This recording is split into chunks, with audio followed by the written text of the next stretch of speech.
What is up, everybody? Welcome to the Super Mega Riftbound Podcast. My name is Eli, Riot ID Battle Tested, and we are here once again to bring you a fantastic podcast today. We've got two guests that you won't want to miss. Stick around, and we're going to ask them a whole bunch of questions related to the game.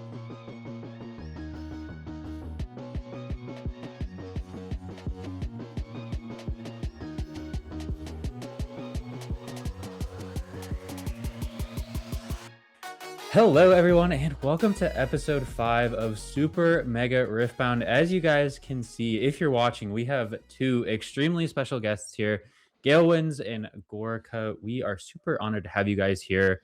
Ghael, Gorica, how are you guys doing today?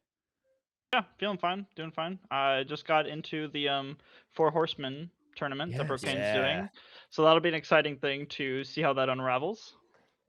Yeah, definitely. They have a pretty nice cash prize up there for everyone to go out and battle for 4 teams. Should be a fun little draft format thing.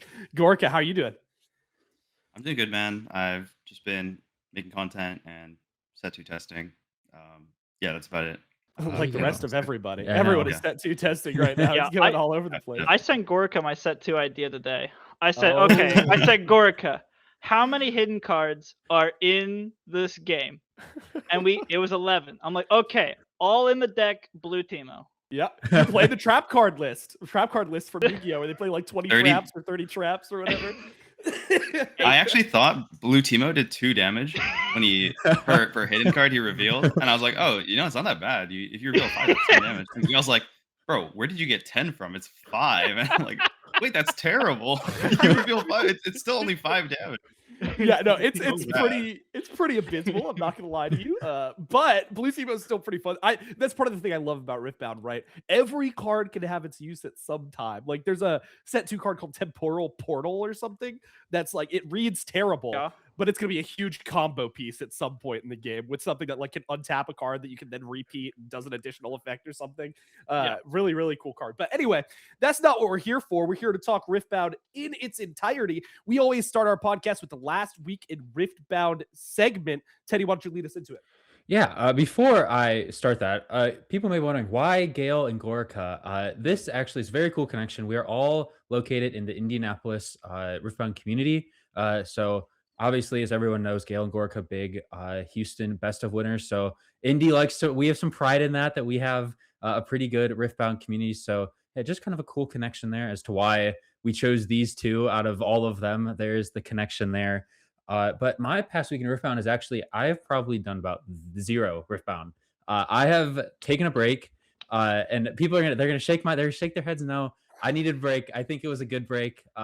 Just able to enjoy the new year with my family and all of that. So yeah, I'm got 1 more week back at home for winter break, and then I go back to school, and that's kind of when my grind is gonna get back up again. But it's been nice to kind of take a break. I've been watching videos. Ghael, I just actually watched your Aurelia video that you posted the other day. There you go. So just keeping up as much as I can while also taking a break and watching some college football and all that. So yeah, that's my last week in Riftbound. Ghael and Gorica both start with G. I just realized that.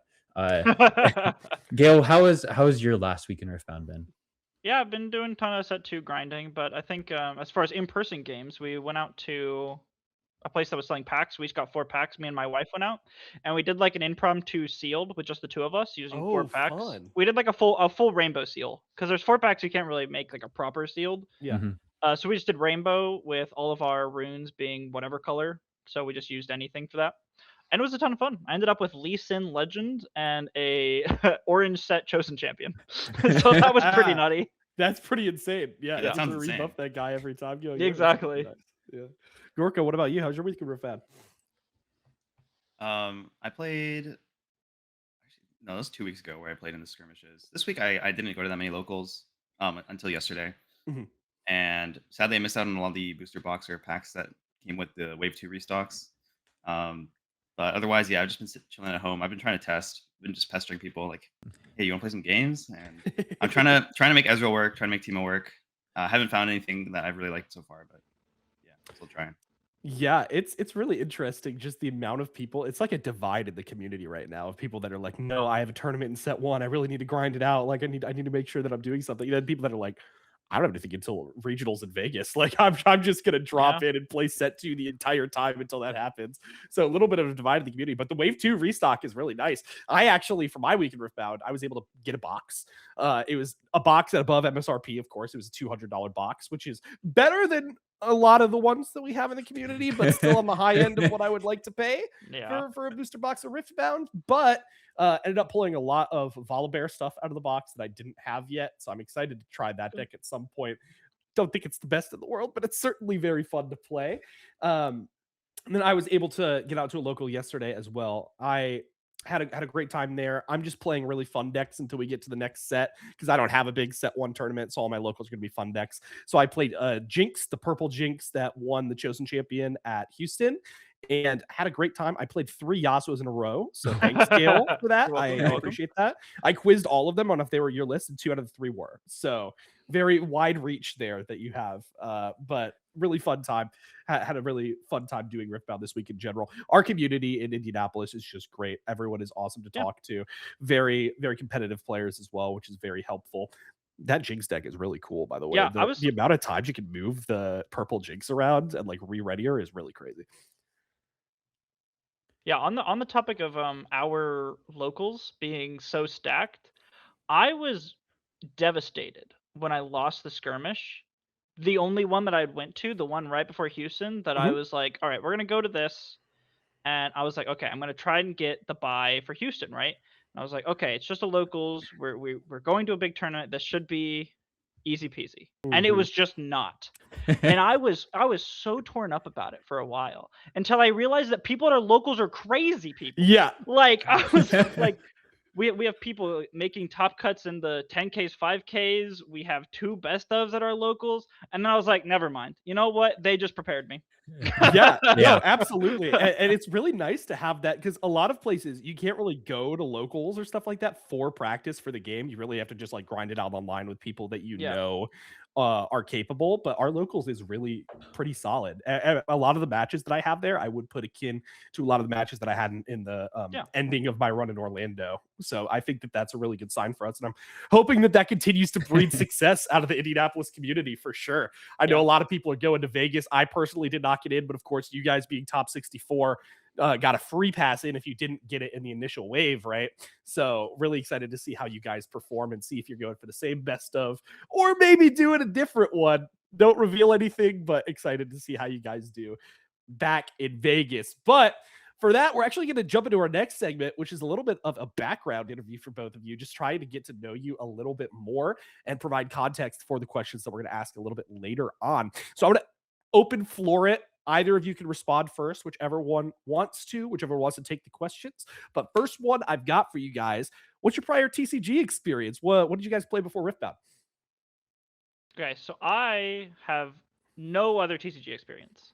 I played hyper casual Hearthstone, and I've been around my dad when he played Magic. That was it. Wow. I have played no other card game pretty much ever. This was the first card game I ever took. Oh, I played a little bit of Legends of Runeterra just because it was another Riot IP. But again, that was super casual too. So this has been my first. That's very impressive to immediately have results like this being your first TCG. That's super, super cool. Gorica, what about you? So my TCG experience probably started, I was kind of similar to Ghael. Like I never played in-person TCGs. I played Hearthstone since beta. I got like a closed invite and I was super excited. I've just played Hearthstone for like 8 years, basically. Same. Never took it too seriously, but it was just a lot of fun. And recently I got into Pokemon because my wife was collecting, and then we went to like a pre-release and we played, and we're like, it's pretty fun. So yeah, I got into Pokemon in June this year, so about 6 months ago. I went to a few regionals.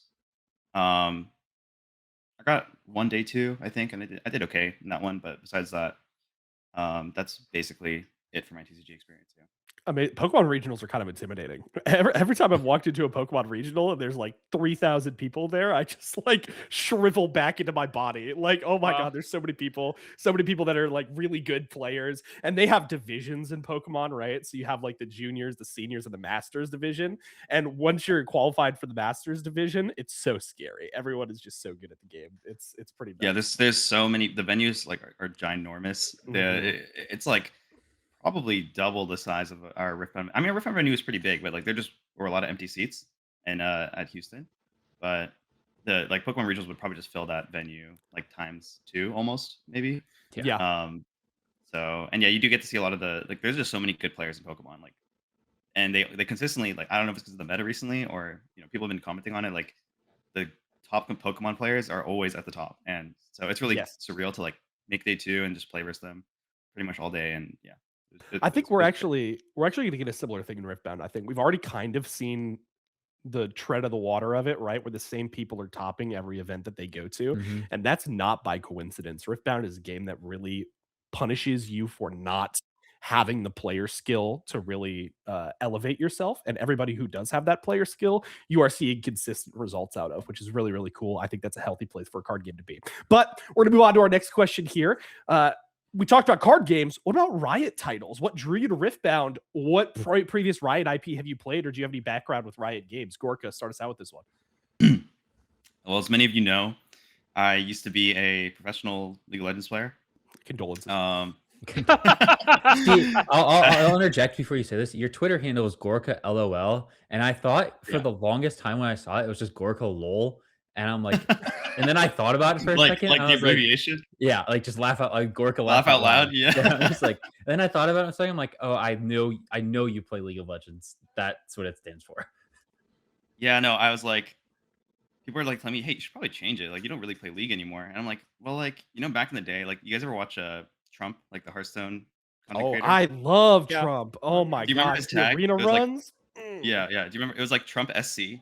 And back then I was like, what is SC? And I'm like, StarCraft. Yeah. So I'm just gonna leave the LOL there. And for those who know, they'll know. But, Yeah.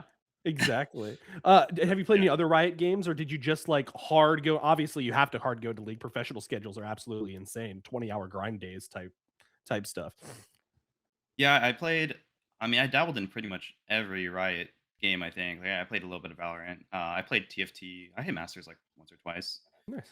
I don't know what else I'm missing. I played Lore as well. I hit Masters in Lore with Aurelion Sol when the Targon expansion came out. Yeah, that was really top end ramp deck. That was a super fun one. I like that one a lot. Oh man, very exciting. Have you tried 2KXO? I have not tried it yet, but it looks interesting. I'm not great at fighting games, so I'll probably get that genre is so rough. I agree. I can only play Smash. That's the only fighting game I can play like semi-competently. I can't do any other ones. Every time they come out with like a new Riot IP genre they're gonna do, I'm like, oh my gosh, they're like a hero shooter. I'm like, great, I love Overwatch, hate Blizzard. So hopefully we can have a Riot hero shooter. And then they make a attack shooter. And then I cried to myself and I was very upset about it. And then I was like, oh, we're getting a fighter. Hopefully it's a platform fighter. I love Smash, but I don't really want to play on my Switch. Hopefully we can get, it's a 2D fighter. Great. So every time I've been like baited. Just wait till the MMO. Come on, crush your fingers. But then it's gonna be like, I don't know. That baited hook is really it's gonna have a Ghael. global cooldown. It'll be like Final Fantasy and have a 1 second global cooldown, and I not want to play it at all. You like action MMOs? Not Oh yeah, I played a lot of Guild Wars 2. Oh, that's a great MMO. I played a ton of Guild Wars 2. It was like high-end raider in that game. And I don't think I could go back to a game that had a global cooldown. I tried to play Final Fantasy and I just like fell asleep. Oh man, that's great. Yeah, you might be in the minority there. I was gonna say, I personally I like Final Fantasy. I played quite a bit of Final Fantasy, but I played a lot of classic WoW. So I'm pretty excited for whatever Riot can put out, because Riot, they have this odd thing that they do where they put out the same concept as another company. Yeah, they just over-tune it to the extreme and make the game like as good as humanly possible. I'm hoping they try to capture like Blade and Soul, who like has a great concept of a game but just doesn't execute it well enough for its audience, right? That's what I'm hoping that Riot taps into, is that sort of genre of MMO, because like we already have successful Final Fantasy, we already have successful WoW, we haven't really seen a successful Terra, even though Terra, like, it died. That's true. That's where I hope we end up with a Riot MMO. This is Ghael right now to Riot. Wink. Oh man. All right. Next question for you guys. Talking about our Riot IPs, seems like we both have a pretty good background with Riot. Ghael, you talked a little bit about before that, I believe on the Houston interview stream, that your dad actually got you in Riot Games. You want to talk about that a little bit? We'll move on. Yeah, I mean, he played it in the beta basically, and so I've like grown up with League of Legends. I've grown up with the characters basically. I was like 8 or so, so like League of Legends characters to me are like the Looney Tunes that other people grew up with, right? Like they are like my Muppets. You know what I mean? Yeah, So that's awesome. I Fun love that. fact: the Muppets creep me out. Okay, but I need to put that out there in the world. But continue. Yeah, so Oh, so to me, the Riot universe is just like a very comfort place that is very much what I grew up in. Yeah, near and dear. That's really cool. I love hearing perspectives like that, because a lot of kids from our generation, right, are going to feel similarly about a lot of different titles and their universes. So I'm pretty excited to see how that turns out. But next question, what about Riftbound specifically? Removing it from the fact that it was Riot Games, what caught your interest about it? Like, what has kept you coming back to play the game? Ghael, you go first. Oh, I gotta go first. Oh, you saw me thinking. He's like, God. You both looked up when you did. You both exactly. look up. I think the battlefield system was the first thing that really caught me off guard and what caught most of my interest. The battlefield system was really intense and very different, and just the idea of like collecting these also had its own little charm to it that I was interested in. But what kept me interested is that they aren't lands. We don't have lands. Yep. That was the bigger selling point. No lands in a physical card game. I was sold already. Yeah, I really like the mana system that we have in this game. It's very similar to something like Flesh and Blood, Lorcana a little bit, One Piece a little bit, like those kind of mana systems. I definitely vibe with those more than traditional land-based mana systems, For sure. where it's in your deck and you kind of have to expend the card to play it every single time. But all the Magic players are going to say we're insane and that lands are the best system that's ever been invented. They were the groundwork. They're the groundwork for every physical card game. However, I think we moved on from that point so far, but that might be divisive. The idea of power, I think, is also something that's super interesting for Riftbound specifically. Being able to deramp yourself at will as a part of the card's effects, I think, are really interesting. Yeah, definitely. I completely agree with that. Gorica, what's kept you coming back? So I actually had a sort of a bad start to Riftbound. Ooh. I got into it, back when like basically when we played was on TTS over the summer, and like the rules weren't clear. Like people were just kind of like checking the community Discord to figure out like how every card worked, and like you had to search up the card in the rules questions, and then like try to figure it out. And like, man, it was like such a headache to learn the game at that point. So I kind of stepped away from Riftbound until release, basically. And then I'm like, okay, like surely now like the rules have been updated, like things that people are gonna know how it works a little better. They still don't really know, but I had that. I because I looked at it earlier, I had the head start. So things did start falling into place for me. And I just like, wow, this game is really good. Like obviously like once you learn how to play, there's not really a card game that has a system like Riftbound. Like you can argue that like Star Wars Unlimited has like the lanes, but like the battlefields, like, and with the movement, like it's kind of similar like with in most games, like you have summoning sickness, right? And like Riftbound has it too, but then when you move to a battlefield, it's like you have summoning sickness for like another turn unless you have ganking or like a ready, like you can't move it to the other battlefield, right? So there's a lot of strategy in Riftbound that is not necessarily present. Yasuo, who can go to the other one. Of course, given things that break the rules of the game, yes, you can do that. But the rules of the game itself are really interesting because a lot of classes or legends just don't have access to these tools. So yeah, I think the movement and battlefield system for me, and like similar to Ghael said, like the runes are really cool. Like I think there's a lot of design space that they're utilizing by giving recycle costs to cards. And at first, like I didn't like it. Like, why would you ever deramp yourself to play stuff? But because they're just more powerful than like other cards at their rate. There's a pretty big trade off to playing them, and it kind of makes you. It's like, okay, do I want to recycle a rune on turn 2 to play this powerful unit, or is it going to grief my ramp for the rest of the game? Right. Like, so these are like really interesting decisions that you have to make pretty much at all points in the game. So I think that system by itself is actually what hooked me, because I think the level that you can see people play at is directly linked to how they handle their runes and when they are recycling their cards. I think that that is a huge, huge piece of the skill in this game. And you will see newer players to the game just shove a bunch of the cards in their deck that have a bunch of power, try to play all of the power options whenever they can, and just deramp themselves, lose every single game.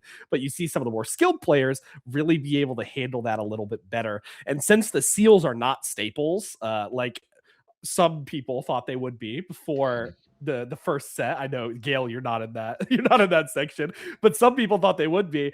You definitely have to manage them a little bit more, which I think is really, really cool. I'm actually going to ask you the same question, Teddy, so our viewers can hear this one. What kept you coming back to Riftbound? Well, see, I initially got into Riftbound again during the TTS stuff. One of my buddies from Lorcana was interested in playing it, so we played a bit, we tested it. Same thing, we're going back, searching up the rules and the rule book, trying to figure out if we're doing it right. And then semester got busy for me at the start, like September-ish. I'm like, okay, maybe not. And then like a week before the game came out, I'm like, okay, I look back into it. I'm like, okay, this is actually really interesting. I was looking at indie and see like what times locals were at. And I'm like, okay, there's this one Wednesday night I can go to. And it kind of just took off from there. I didn't really have a reason why, like in the game, I just liked how it played. There's nothing specific in it that I like. I think I just like how the movement works, the flow of the game. I think it's really smooth compared to what I've played in the past in Pokemon and Lorcana. And so that was kind of my initial thing is like, I think all three of you probably knew you're getting into the game a while before. I guess Gorica maybe not, but you had still played a while before it had come out. But I really kind of made that decision a week before to really go into the game. And I think it was the right decision. I really like it. I really like how this game has progressed. And I think we're going to see it progress really far. I mean, we're only, like a few months in to the game. So yeah, very cool to get in on the ground floor as well. I think that's something that I really liked from Lorcana. And now being able to actually do it again in Riftbound has also been very rewarding, I think. So that's interesting. I'm a late adopter then. I didn't play a game of Riftbound until the very first day it launched. I went into a shop and tried their like demo decks, and the shop person just taught me completely incorrectly. Every single thing that they told me was wrong. None of that was how the game worked or in the rules, which to be fair, this rule book is very difficult and there were a lot of day one erratas. So like, I'm not going to blame that shop. Yes, the list of 32 erratas or whatever it was. So, but I immediately played it and I was like, man, I thought Riot would have a smoother game than this. Like, this doesn't feel good. And it was just played completely incorrectly. And so I went into my first local. I went to a pre-release or whatever the like starter deck battles days that they had were. Played Victor. I actually played Alex in my second ever Riftbound game. We played Victor versus, I think were you Jinx? Were you also Victor? I don't remember. Man, what store was it at? Paradigm. What did I play? You were on. I don't remember. Maybe it was Lee No. Okay, I don't think I went to the Paradigm release event, but I played you at the Paradigm local. Oh, was it the Paradigm yes, local? Because, I went to the local the day after the release event. Because I played both of you. Yes, he played both of us. And I brought this up before, and I was hoping to bring this up. Then our game 3, between Alex and I was like, whoever wins this goes 3-0, would get like that prize pack that they were giving out, like the extra prize pack. And I'm like, I need a point to win for a roll off. And turn 5, a top deck flip over a Sprite Mother to get the Sprite to move in to get my point to take the lead. That was Alex and my first interaction. Yeah, that's a fun one. Alex hosed me. I got completely demolished. Like it was not close. I think I was on Teemo. You were on Teemo too. Yeah, and I was on this like really janky Victor list that had nothing in it yet. So it was like pretty close to the starter deck. It was fun. It was a very fun time. But we spent too much time on this one. Follow-up question. Both of you have decided that you're going to be content creators in the space. What kind of went into that? What made you decide that you were so passionate about the game that you're going to make content for it? Gorica, you get to start this one because Ghael got the last one. Oh, you got it, Gorica. Let me think. I guess, I mean, I've always kind of been interested in making content. I'm like a big content consumer. Like, I probably spend hours on YouTube, like on the toilet, doing dishes, like whatever. Like, I'm watching YouTube. So, I've always been interested in making content. I think my partner kind of pushed me to capitalize on my finish at Houston, Nice. and like, like, hey, you're clearly good at this game. Like, people probably want to know what you're doing. Like, they're probably not doing what you're doing, even though it may seem obvious to you. I'm like, okay, sure, I'll give it a shot. And I mean, my first video was really well received, so I just kind of was like, okay, like I'm just gonna keep doing it. So Yeah, definitely. I personally have really liked your content specifically because a lot of Riftbound content is very focused around the general of the game. Whereas your content is very focused in on Teemo right now, and it's specialist content, right? Like it's content that people are coming to, they know what they're coming to, and they're very prepared to watch your like deep analysis into situations. And so I think your content has been some of my favorite content outside of actually the Runes and Rift podcast, since that's been going for so long. That was my first touch into the game. We'll get to Ghael in a second here. But I really have enjoyed your content so far. And maybe there's a video coming out where I could potentially be in that video. Very exciting. Ghael, what about you? thank you, Eli. Yeah. So following Houston, I knew that I wanted to try and take this game like full time. I want to try to do something with this game, make this into a career somehow. So I'm sort of just, throwing things and seeing what sticks, right? Yeah. Trying various ways of making this into a full-time thing, and one of those is content creation, right? I think there's a world where I can just do competitive and just try to make that into a full-time thing. There's a possibility for that too. So I'm working mostly on Vegas and competing there. But we're going to do some content creation as well just to see how that works and what sticks. So far, it's been going pretty well. Doing the gameplay was nice, but then it got a little stale after a time. So now I'm doing a few VOD reviews, and then I think that's just sort of the nature of the beast, where now you just mix it around a bit and see, what feels good and what you want to do at the current time. Yeah, it's all brand new, right? Like everybody's kind of finding their footing. I think along with your channel, Gorica, what are the other channels that I've really liked so far? And I'm a little bit biased because I also watch their Hearthstone content, but Lothar, I don't know if you guys are familiar with Lothar. I've really liked. I keep looking at his thumbnails. I keep wanting.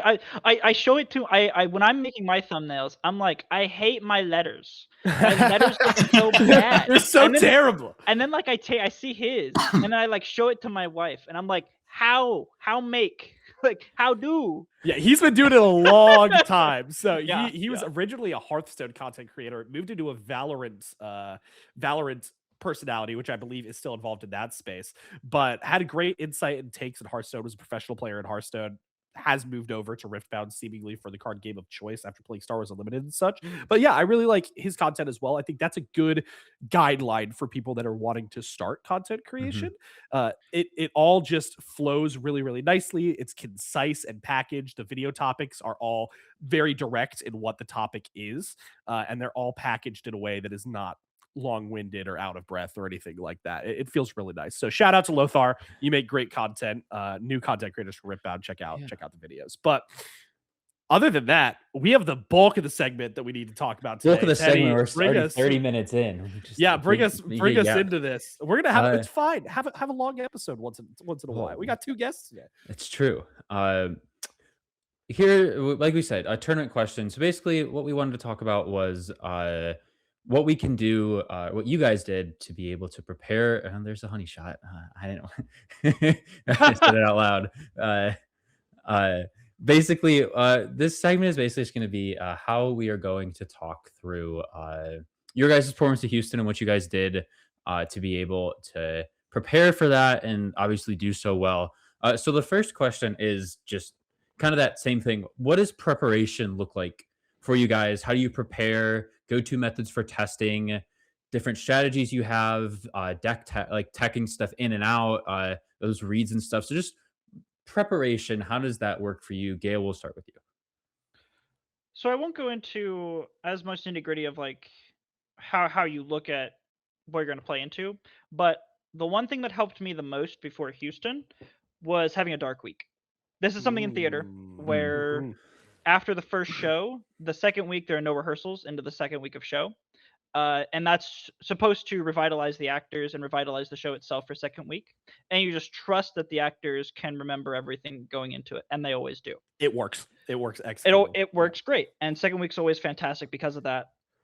I took this concept for Houston just before it, because for me, I could continue to spend the next, 20 hours playing into Kaisa and do the same lines that I've played forever and ever and know inside and out.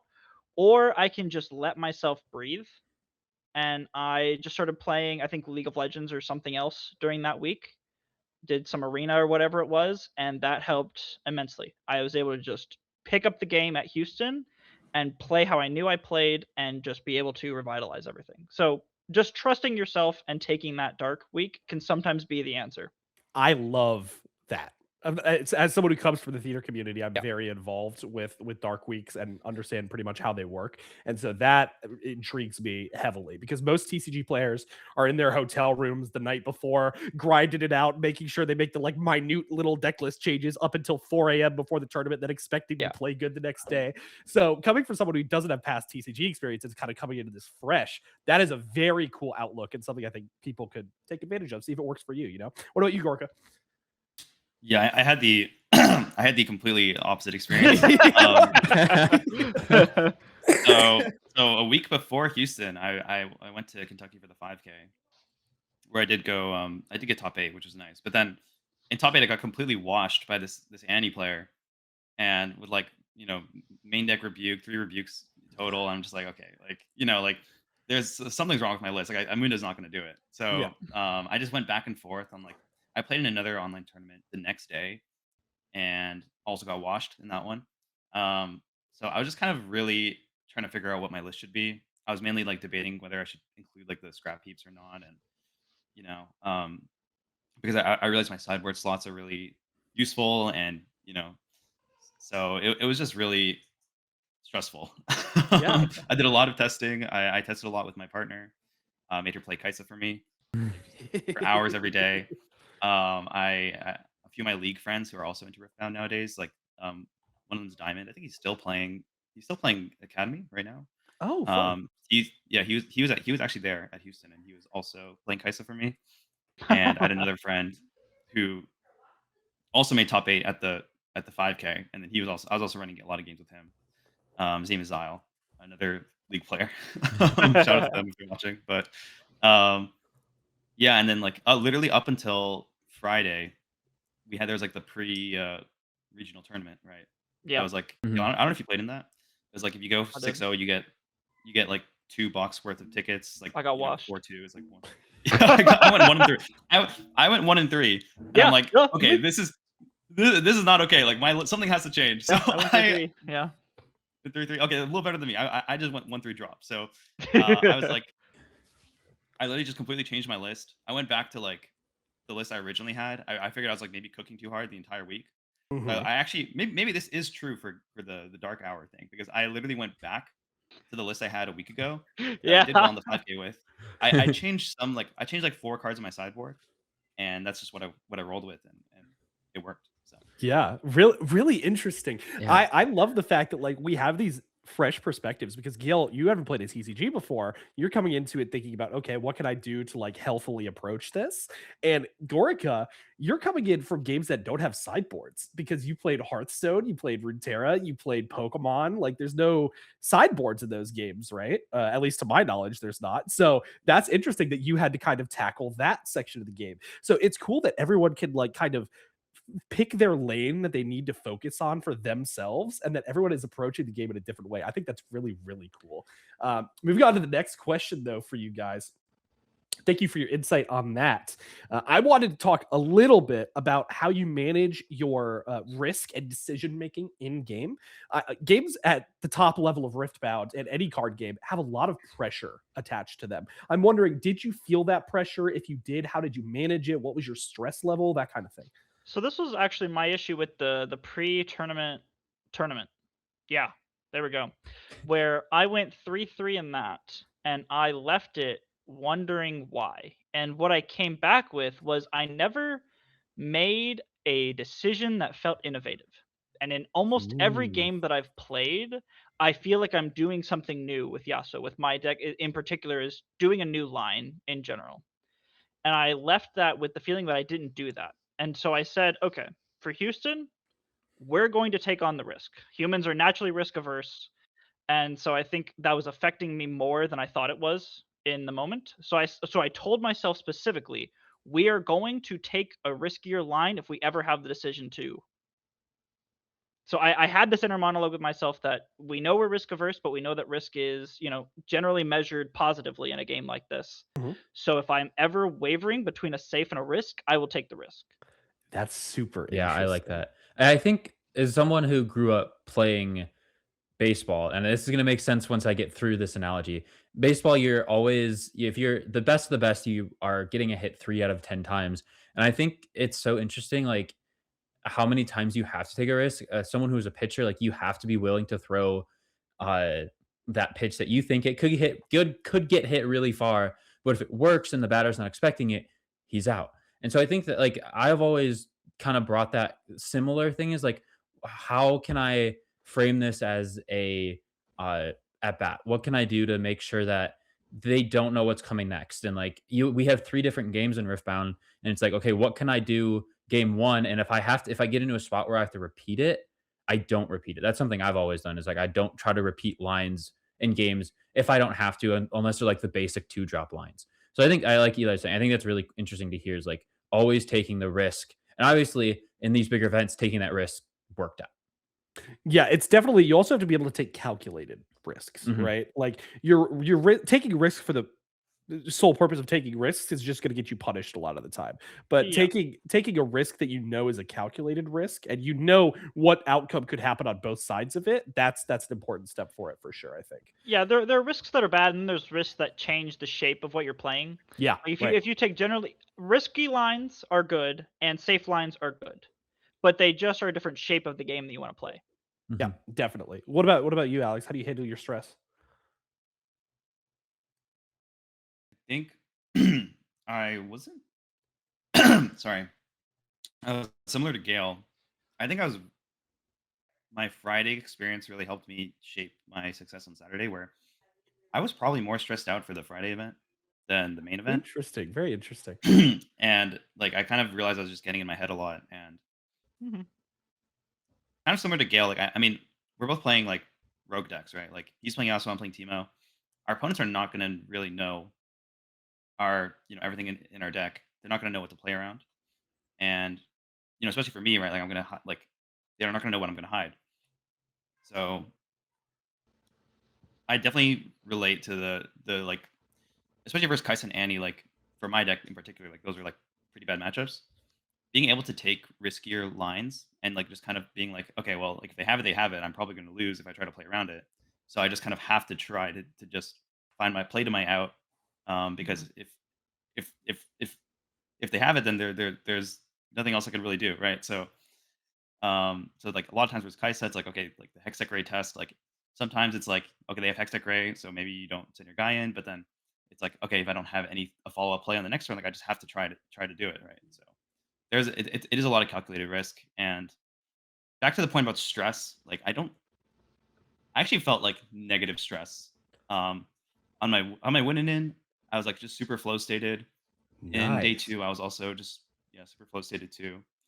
Um, so yeah, I don't know. I don't really know how to get there. I think it's just being confident in your deck and being confident in yourself is the biggest thing. Yeah, it's different for everybody. I've talked about that a little bit as well. Like in my top 32 run at Orlando, I definitely was not in that flow state in the first couple of rounds. I lost round 1 to my own misplay completely. My opponent was great, no shade to them at all. Played them twice over the weekends, but they absolutely demolished me. And I didn't hit that flow state until like round 5 or so. And I didn't know why, because usually I could get pretty locked in from the beginning. But I just came to the conclusion that it's really different for everyone how you can like manage your cortisol levels, honestly, throughout the day. Just making sure you eat, you drink, your body's feeling good, you're feeling good, like how to slip into that. But not everyone has the ability to just do that either, which is something that I think is pretty interesting for a lot of the community. If you can find a way to just make sure you can like lock in, have your brain fully focused on what you're doing, not like be stressed out about the people around you, the games around you, anything that's happening. I think that can be pretty important. But Yeah, That's one more giving- thing. I please. was Sorry. gonna say like something for me, like I struggle with ADHD. My ADHD doesn't help me focus. It like everything around me I hear more of. So like when I'm playing games, I hear what's happening 3 games down the table. and it's so much harder for me to focus. So it's just like it's so interesting to like I wish that flow like it's very hard for me to unlock that flow state just because I'm hearing so much and so much is happening in my brain that it's just like I want to get there one day. That's my goal. Yeah. There you go. So I think obviously the biggest thing is like is also just being experienced playing in these like high stress environments. Of course, coming from like being a professional league player, like those are also just really high stress environments. And like back then, I did not handle my stress well. Like I'd go on stage and I'd just play terribly. I would just like play super safe. I just would make some. I think it kind of gets like the more you play, the more you know yourself and your body, like how you kind of act in these situations, and then the more you can prepare for it and just like catch yourself. So like for me, it's like I'm pretty rigorous. Like with my caffeine intake, for example, like I have throughout the day, like I have one in the morning, and then I'll have one at like 3 p.m. and then I'll have one like at the end for my winning in, for example, or like So yeah, I think it's just you learn more about yourself the more you compete, and you'll be able to channel the flow state easier. Yeah. So something I've noticed from just this conversation that we've had right here is that while everyone approaches it slightly differently, you're all working toward the same goal and trying to get in that same mindset of being able to win games, but everyone has to approach it differently, which is so cool to me that everyone is just so locked in on the fact that they have to be locked in and are trying to achieve that and have to do it in various different ways. That's very cool. Teddy, take us into the next question. Yeah, locked in on being locked in. Get that on a shirt for Eli. All Just right. Next, what we're going to talk about is tournament experience and kind of just obviously this is such a high level event. What were some of the like lessons you guys took out of this event? Some of maybe the mistakes that you made that you would recommend to newer players not making, or how to avoid those, and then that breakthrough moment. Was there ever a moment in Houston where like a breakthrough? Kind of just like your experience and some lessons learned. Ghael, you can go first for this one. For lessons learned, breakthroughs, for me, it felt more like it's more down to earth than you think it is. I was playing in the Top Cut specifically. Let's talk about that moment where we sit down at Top Cut, and it's a very different environment already. If we would call the rest of the tournament like casual, this became like business casual, which was different than what you expect, where you expect it to be a gladiator ring, right? You expect it to be like cutthroat sharks circling around you at this table, right? But it's not. Like we sit down and it is more like me and my opponent are negotiating a business deal. Is almost what it feels like. And people all around you are doing the same thing. It was a very interesting environment in that, just to feel this camaraderie too. Like me and my opponent just talked about the experiences with the game as well while we were playing. So it was definitely not an antagonistic thing. Playing competitive games doesn't have to be antagonistic. And you shouldn't be antagonistic either. It's really the point to make there. Everyone is playing with you until proven otherwise. But for the most part, every experience that I had, everyone was playing with you, even your opponents in the highest bracket.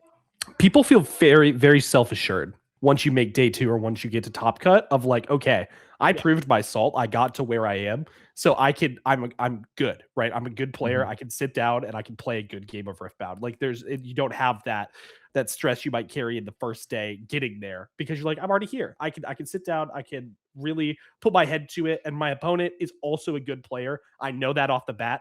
There's no questions on that. So that's really cool. Gorica, what about you? I guess to add on to what Ghael said, I think like day 2 is everyone was very cordial. I kind of noticed the same thing in Pokemon. Like in my day 2 there, is just everyone is very well. I know day 2 in Pokemon's a lot bigger than like a Top Cut, for example. But like whenever you play against the top players, it's like, for example, I had a gentleman's agreement with a really good Pokemon player, and like normally it's like kind of a meme, like, oh, gentlemen's in Pokemon, like no one's gonna honor that, but they honored it, and like it lost them it knocked them on a Top Cut for them to give me the win. Wow. But yeah, and it's kind of the same energy for Riftbound Top Cut. So I just wanted to kind of add on to what Ghael was saying. But in terms of lessons learned, I think it's kind of similar to what I mentioned earlier about how I was like kind of scrambling the week before and kind of overcorrecting on something that I kind of already knew was good. I think it's good not to cook too hard. It's really like like that's kind of where I almost like. I think if I just kind of went with what I was running the week before Houston, I would have probably just not done as well. So it's really good just to make sure you're not getting in your own head. Like check yourself, ask your friends to check you. Like, just make sure you're not going off the deep end. Okay, so it sounds like Alex might take this Dark Week concept from you, Ghael, snatch it up for the next big event after sure. what I'm hearing from these questions. We're gonna text Ghael and Gorica the week before, and they're just gonna both send us a selfie just in a dark room, and you can kind of see the shadow of the other person across the room. Sitting there across the table, just staring at each other the entire week. That's the only thing. It'll be difficult to take that into some of the futures because I mean, Bologna's happening a week after set drop. Mhm.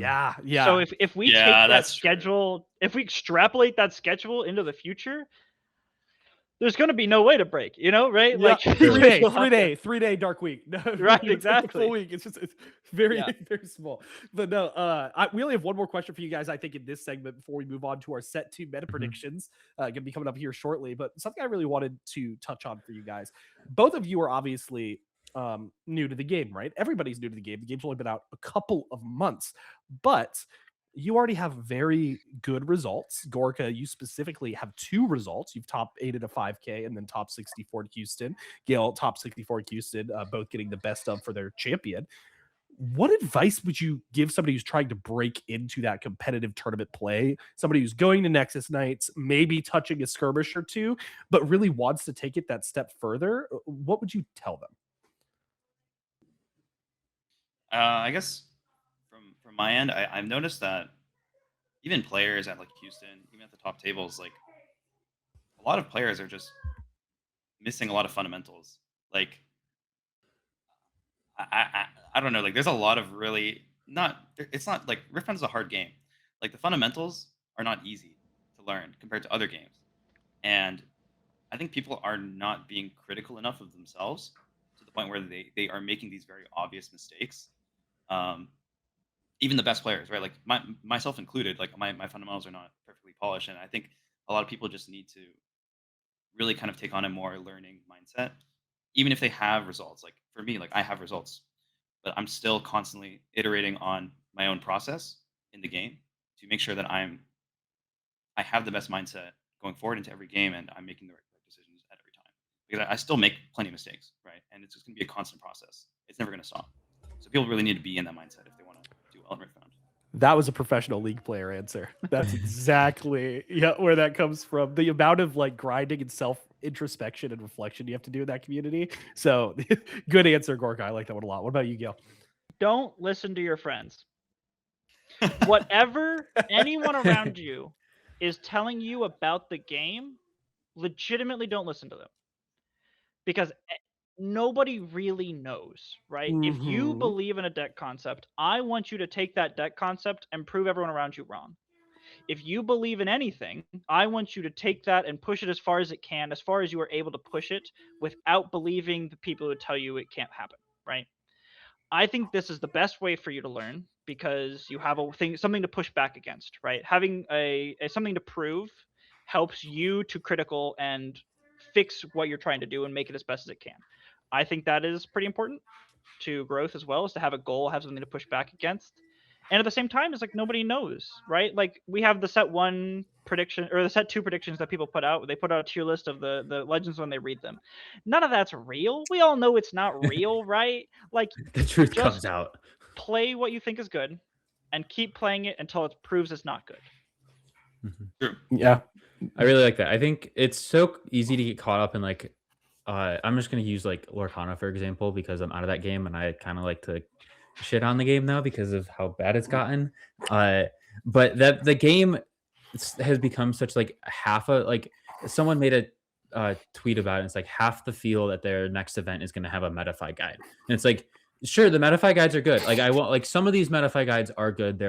People put out good stuff behind it, but sometimes it's just people rambling forever, and that can be like you said, Ghael, like that should just be a lot of people just rambling. So I like that. Just trust, and that's something like you just got to remember is trust yourself, trust what you think is right, because if you are right, you can tweet out like Ghael said, told y'all, and win the best of. So I think that's something to always keep in mind. Yeah, some good advice there. Thank you guys. But But just for our final segment here, we want to talk about set 2 meta predictions. I want you guys to just give 3 decks. You can give like a short reason as to why you think these 3 decks have a shot to be good in the next meta.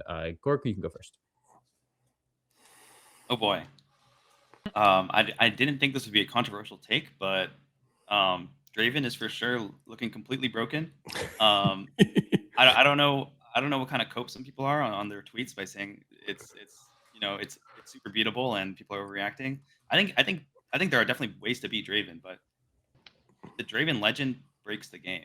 Like it just completely breaks the game. Like you can't move your treasure hunter onto the battlefield anymore because Draven will just kill it and draw a card, and that's worth more than the gold you generated or the point you scored. So it's just like Draven is for sure going to be top 3, like undoubtedly in my head, unless someone like cooks up an insane deck that beats Draven and is also good into like the rest of the field. Right. I don't think is maybe the Victor decks. I don't know. I haven't tested. Listen, you know. But I think Draven will for sure just be one of the better decks and one of the more popular ones. On top of that, I think Annie is also looking good. Like I know it's like red purple. Like yeah, like red is broken in set 1. Got some pretty good cards set 2, and purple's broken in set 2. So it kind of makes sense that the red purple decks I think will be pretty strong. I think Annie's just going to be pretty similar to set 1, where like her tempo will just be unmatched for the most part, and she'll squeeze out a lot of wins that way. So. And when you say Annie, you mean Downwell, right? I mean all forms of Annie, of course. I'm thinking about that in the back of my head. I just didn't want to, I don't want people to know. Oh yeah, you gotta keep that one in the pocket. Ghael put it out to the world. That would need to shut the doors on that video. Nobody else would watch it. Yeah, Ghael bringing it up is kind of sabotaging me here, but it's fine. I just I hope people won't listen to what he just said. And don't watch his YouTube channel. Don't look up GhaelWinds on YouTube. Please. If I'm testing his Downwell Annie anymore, like I'm. But other than that, I don't know. The number 3 spot, it seems like it could be anywhere. Like I think the meta is still developing. So like the Spell Victor decks are interesting. The Irelia decks are interesting. The Lucian decks are really interesting to me. I really want. We're both on that trade, Alex. Yeah, I want to make Lucian good. That deck's super cool. Me too. So yeah, that's kind of where I'm at so far for set 2. The legends I want to keep my eye out for. Yep. Awesome. Yeah. What about you, Ghael? What are we thinking? Yeah, around the same places. Obviously, Draven is cementing itself pretty securely in the meta. I was pretty anti-Draven, but it's long enough now that it's staying somewhere. my personal opinions about it aside. Then the other spots get down into more nitty-gritty. I think they could be anywhere from Irelia, Victor, Kaisa, MF, etc. Annie is even on that list, though I think she's probably the lowest one. But like any of these 5 can easily be anywhere in that pie. I agree. Yeah, definitely. Yeah, it's pretty wide open right now, which is something I like about the testing we've done. Obviously, the set's not out here yet. And if we saw anything from the first set, it's that China's going to have a little bit narrower of a meta than we will have over here. For sure, yeah.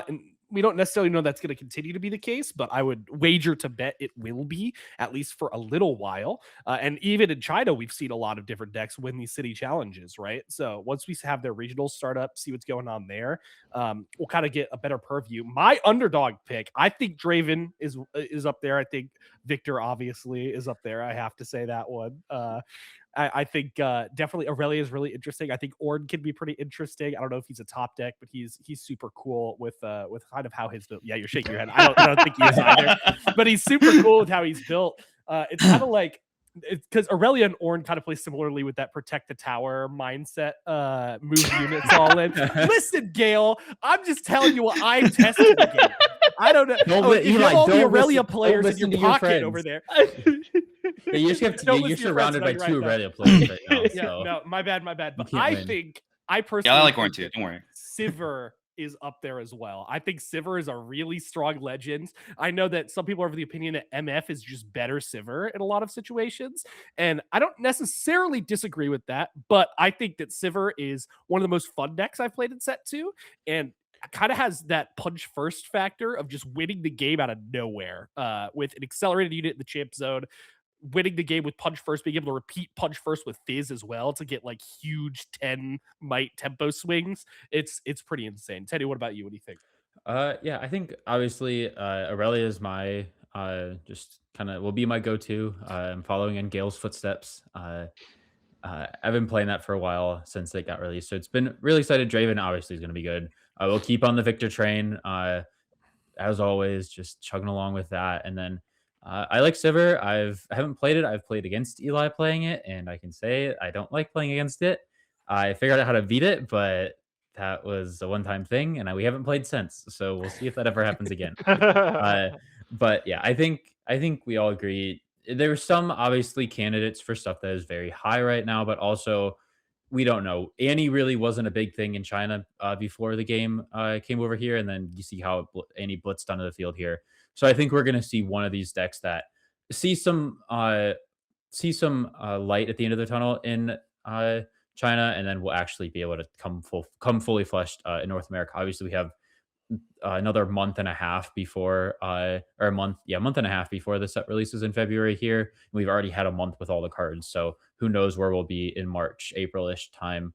But yeah, that was our final segment. As last week's episode, we have our giveaway, so I'm going to kick it to Feature Teddy to do that now. Welcome to the giveaway portion of the episode, everyone. Hope you are enjoying it so far. But here we have 4 entrants to Annie, our lowest yet, but obviously biggest buy-in for this deck. Lots of good stuff in it. Who is going to take the Annie deck home? Ooh, right on the border here. Boozosaurus. You win the Annie deck. Like always, to claim it, message us on X or email us supermegariftbound@gmail.com. I'll kick it back to the guys for the rest of the episode. Thanks, Future Teddy. That was our final giveaway for Annie. We super appreciate anyone who entered into those. Obviously, winning an Annie deck, I think, is pretty cool. So congrats to whoever won that. But that's our show, guys. We are super appreciative of you guys coming on and joining us. Ghael, where can everyone find you on social media and all that?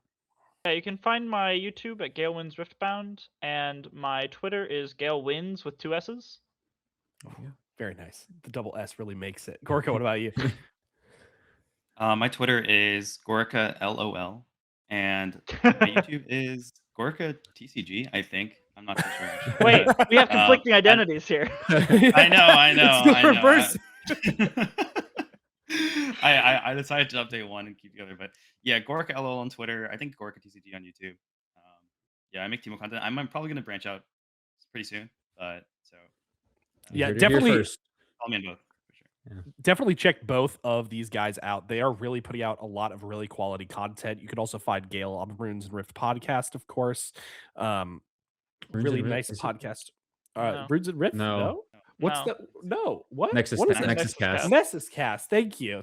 I was thinking the Discord name. You said that. You said that earlier, and I got really confused. I'm like, that's my bad. Yeah. Nexus Cast is what I was talking about the entire time. Okay. I just assumed that was the podcast because that's the one I've watched the entire time as well. But there you go. Wrong. I said the wrong thing. My bad. But Nexus Nights podcast over there. Nexus Cast. That was perfect. Okay. We're getting there. Yeah, we're getting there. I'm really excited for both of them to be in the community and continue to create content and continue to just kill it in tournaments, right? Both of you, of course, going to Vegas. So excited to see how you perform there. Do you guys have any other big tournaments on the horizon? I'm going to SGCCon next weekend, I think. Yeah, in Atlanta. A little more cool. one things. I may not play Teemo. We'll see. Yeah, you better not play Kaisa. That's for sure. I might play Annie. I don't know. Okay. I need to feel something. I need to be the one. I need to be the advantaged one for once. I'm not playing from behind anymore. That's what I feel too. Every time I pick up Annie, I feel like I've been unshackled. I know. I literally played something. I'm like, yeah, this feels good. I need to do this a little more. So that's funny. Yeah, they have a Pokemon event on Sunday too, so I'll probably play in that as well. Ooh, okay. So you have to keep us updated. Look out for results from SCG Con this weekend. That's in Atlanta, I believe. So it should be a pretty fun time there. But you can find me at Battle-Tested TCG on Twitter.